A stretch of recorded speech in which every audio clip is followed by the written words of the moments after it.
Welcome alpha. கர்த்தர் இயேசு கிறிஸ்து நாமத்தினாலே உங்களை வாழ்த்துகிறேன். அடுத்த வசனம் உபாகமம் 27ஆம் அதிகாரம் 22வது வசனம். தன் தகப்பனுக்காவது தாய்க்காவது குமார்த்தியாகி தன் சகோதரியனோடு உறவு வைக்கிறவன் சபிக்கப்பட்டவன். இது எல்லாருக்குமே தெரியும். ஆனாலும் இந்த காலத்தில் இது நடக்கிறதுன்றது நல்லா தெரியுது. தயவுசெய்து இது மாதிரி இதெல்லாம் அவாய்ட் பண்ணுங்கள். இது கர்த்தருக்கு பிடிக்காது. சபிக்கப்பட்டவன்னா கர்ஸ்ட் பை காட். ஒரு மனுஷனை சபிக்கிறதே நம்மளுக்கு பிடிக்காது. ஆனால் கர்த்தரால் சபிக்கப்பட்டு போயிருப்போம்னால் காயின்னு போல் அப்புறம் ஃப்யூச்சரே இருக்காது. ஆகவே ஜாக்கிரதையாக இருக்கணும்.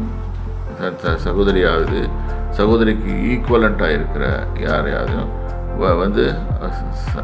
அந்த மாதிரி பொண்ணோட உறவு கொள்வது தவறு.